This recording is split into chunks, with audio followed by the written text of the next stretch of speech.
పొరపాటులో మేము చెప్తున్నాం, రాజశేఖర రెడ్డి గారు కానీ జగన్మోహన్ రెడ్డి గారు కానీ మీ కుటుంబాల్లో ఏదైనా జరిగితే ఉదాహరణలే ఉన్నాయి.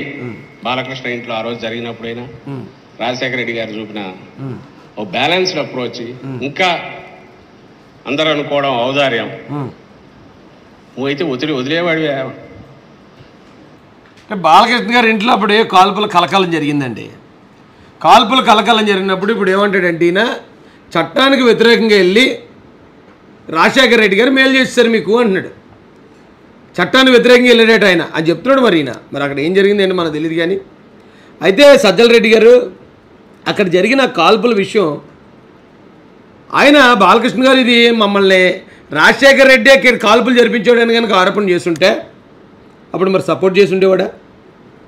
ఎందుకీ నేను మాట ఎందుకంటాడంటే పలానాసారి మరి మేము ఎలాగ అన్నాం కదా, మీరేటి ఇప్పుడు మా వివేకానంద రెడ్డి గారి కేసుని చీల్చి చెండాడేస్తున్నారు, మా అందరినీ కూడా రోడ్డు మీద పెట్టేశారు, మొత్తం వాస్తవాలన్నీ బయట పెట్టేస్తున్నారు, మా ఎవరెవరి పాత్ర ఉందో అవన్నీ కూడా ప్రజల ముందు పెట్టేస్తున్నారు, మీరు కొంచెం ఆలోచించండి చంద్రబాబు నాయుడు గారు, మరి మా గురించి ఏదో మేము మా ఇంట్లో ఉండగా చంపుకున్నాం అంటున్నాడు ఈయన.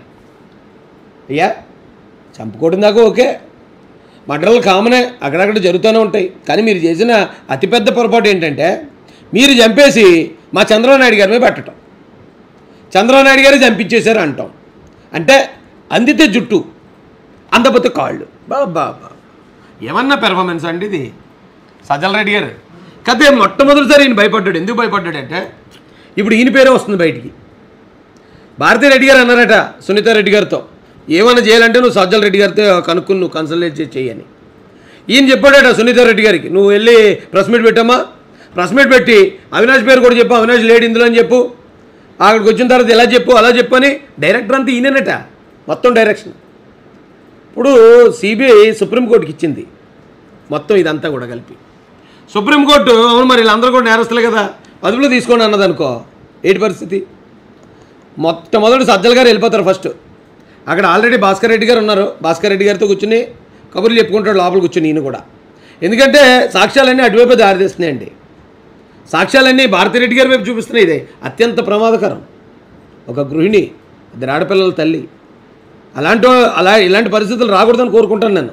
ఇంట్లో ఉన్న ఆడవాళ్ళకి ఈ రాజకీయాలు లేకపోతే దీనికి సంబంధించిన ఈ నేరాల ఘోరాల్లో వాళ్ళ ఇన్వాల్వ్మెంట్ ఉండకూడదు, వాళ్ళ ప్రమేయం దాంట్లోకి రాకూడదని కోరుకుంటాను నేను. కానీ ఇక్కడ చూస్తే అలా లేదు పరిస్థితి.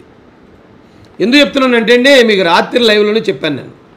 ఏమని చెప్పాను? భారతిరెడ్డి గారికి ఆ రోజు ఉదయమే తెల్లవారుజామున 5:20కే భారతిరెడ్డి గారికి తెలుసు.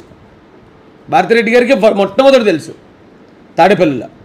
జగన్మోహన్ రెడ్డి గారికి కూడా తెలియదు అప్పటికి. భారతిరెడ్డి గారికి తెలిసాక భారతిరెడ్డి గారు అరే బాబు రవి నెలరా అని చెప్పి ఆయన అటెండర్ని పిలిపించి కింద అక్కడ మీటింగ్లో జగన్మోహన్ రెడ్డి గారు ఉన్నారు, ఆయన ఒకసారి నేను పిలుస్తున్నాను పైకి బిల్ అంటే ఆయన ఈ మాట విని మళ్ళీ మెట్లు దిక్కుంటున్నావు, మెట్లు ఎక్కువ పైకి వెళ్ళి మళ్ళీ ఆయనకి ఆ మాట ఆయన కబురు అందించి ఆయన వచ్చాడు.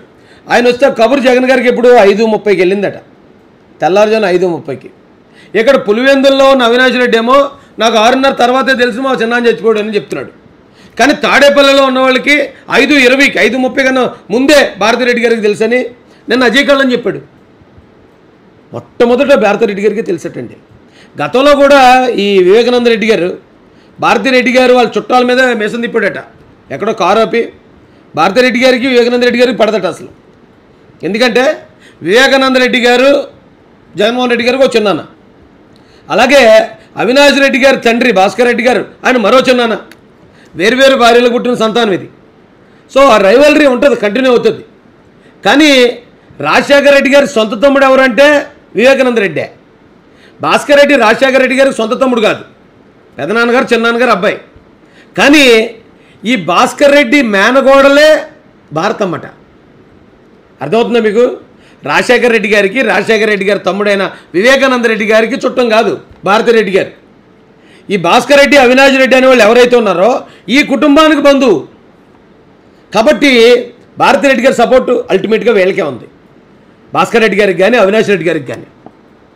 సో మరి భాస్కర్ రెడ్డి గారికి అవినాష్ రెడ్డి గారికి వివేకానంద రెడ్డి గారి శత్రువు, వీళ్ళకి పడట్లేదు. సో ఇప్పుడు వీళ్ళు ఈయన్ని లేపేశారు. ఈయన్ని లేపేస్తే వీళ్ళ దగ్గర నుంచి మొట్టమొదటి కాలు భారతిరెడ్డి గారికి వెళ్ళింది. ఇప్పుడు చూడండి ఎలా చుట్టుకుంటుందో కేసు. తిరిగి మొత్తం ఈ తల్లపులన్నీ మా జగన్ బ్రోకి అంటుకునేలాగా ఉన్నాయి. పాపం మరి ఆయనకి నిజంగా పాపం పుణ్యం తెలుసో తెలీదో. ఎందుకంటే ఒకవేళ జగన్ రెడ్డి గారికి తెలుసుంటే మొట్టమొదటి ఆయనకి వచ్చి ఉండేది కదా ఫోను. ఆయన పాపం ఏదో ఆయన మానాన్న ఆయన మాడిపోయిన మసాలా దోశ తింటూ మేనిఫెస్టో గురించి మీటింగ్ పెట్టుకున్నాడట తెల్లారుజామున 5:30కి. అప్పుడు భారతిరెడ్డి గారు కింద కబురు పెట్టి రా పైకి రా అని చెప్పి పైకి వెళ్తే పైకి వెళ్ళాక అప్పుడు కిందకు వచ్చి మా బాబాయ్ చనిపోయాడని చెప్పారట. అంటే మరి ఇదంతా ఎవరి వైపు వెళ్తుందండి? ఒకసారి ఆలోచించండి. ఇప్పుడు ఈ రోజున ఎవరెవరో సునీతారెడ్డి గారు కూడా ఆవిడ చాలా అంటే దాన్ని ఏమనాలంటే భయంకరమైన విషయాలు చెప్పారు ఆవిడ. ఏం చెప్పారు ఆవిడ రెండోసారి చెప్తాను మీకు.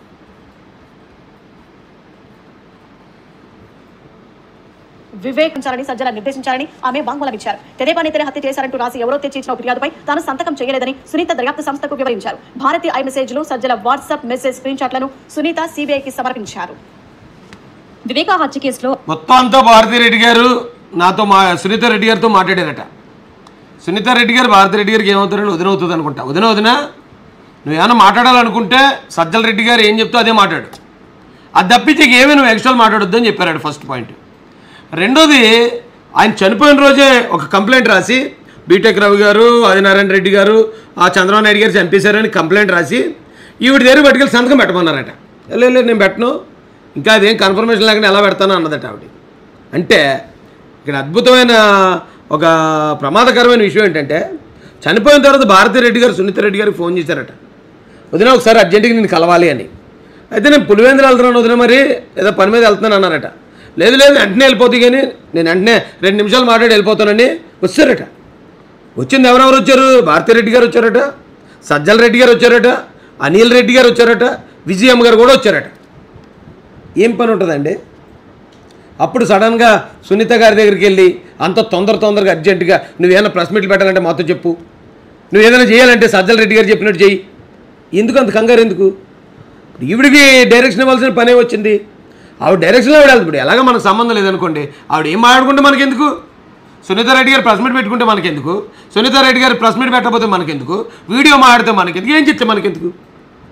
ఆ రోజున మా భారతిరెడ్డి వదిన గారి ముఖం చాలా ఆందోళనగా ఉందట. అవన్నీ చెప్తుంది ఆవిడ, నా మాటలు కాదండి బాబు, సునీతారెడ్డి గారు చెప్పారు. ఆయన కుమార్తె సునీత సిబిఐకి కీలక విషయాలను వెల్లడించారు. సునీతను సాక్షిగా పేర్కొంటూ ఆమె వాంగ్మూలాన్ని గత నెల 30న అనుబంధ అభియోగ పత్రంతో పాటు కోర్టుకు సిబిఐ సమర్పించింది. సునీత వాంగ్మూలాన్ని గతేడాది మే 13, సెప్టెంబర్ 19, ఈ ఏడాది మే 31, జూన్ 13న సిబిఐ అధికారులు నమోదు చేశారు. ఈ ఏడాది మే 31న హైదరాబాద్ లో సిబిఐకి ఇచ్చిన వాంగ్మూలంలో పలు అంశాలను ప్రస్తావించారు. వివేక హత్య తర్వాత ప్రెస్ మీట్ పెట్టారా అని సిబిఐ అధికారి అడిగిన ప్రశ్నకు ఆమె సమాధానమిచ్చారు. 2019 మార్చి 19 నుంచి 29 తేదీల మధ్య మీడియాతో మాట్లాడినట్లు ఆమె వెల్లడించారు. కుటుంబ సభ్యులు మొత్తం 700 మంది వరకు ఉన్నారని, సమస్యలు ఉన్నప్పటికీ మాకు మేము హత్యలు చేసుకోలేదని 2019 మార్చి 19న మీడియాకు చెప్పినట్లు సునీత వివరించారు. పోలీసుల్ని ప్రభావితం చేయవద్దని కొందరు పెద్దలు పదే మాట్లాడుతున్నారని కూడా ఆ రోజు మీడియాతో చెప్పినట్లు వివరించారు. జగన్ ను సీఎం గా చూడాలని వివేక నిర్విరామంగా పనిచేశారని కూడా ఆ రోజు మీడియా. కొంచెం ఫాస్ట్ ఫార్వర్డ్ చేస్తాను, నేను మీకు చెప్పిన మ్యాటర్కి వెళ్ళేదాకంటే 6 నిమిషాలు ఉంది వీడియో ఇది, కాబట్టి కొంచెం ఫాస్ట్ ఫార్వర్డ్ చేసి మన పాయింట్ వచ్చిన తర్వాత మీకు ఆపి వినిపిస్తాను. చెప్పినట్లు అక్కడ కూడా మీడియాతో తాను ఉన్న అవినాష్ రెడ్డి అపార్ట్మెంట్ కు ధర్మారెడ్డి అనే వ్యక్తి వచ్చి సిఈసితో సమావేశం ఏర్పాటు చేయించారని తెలిపారు. ఢిల్లీ నుంచి హైదరాబాద్ తిరిగి వచ్చిన తర్వాత సిబిఐకి సునీత వాంగ్మూలం ఇచ్చారు. అయితే సైబరాబాద్ కమిషనరేట్ కు అక్కడి నుంచి కడపకు వెళ్లాల్సి ఉందని తాను భారతికి చెప్పినట్టు వాంగ్మూలం ఇచ్చారు.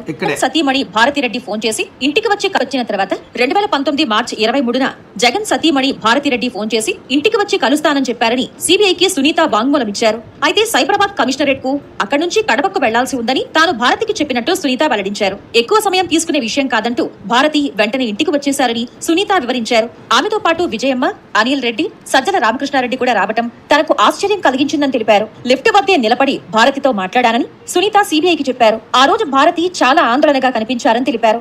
వివేక మరణించిన తర్వాత మొదటిసారి ఇంటికొచ్చినందున బాధలో ఉండి ఉండొచ్చునని తాను భావించినట్లు సునీత వాంగ్మూలంలో ప్రస్తావించారు.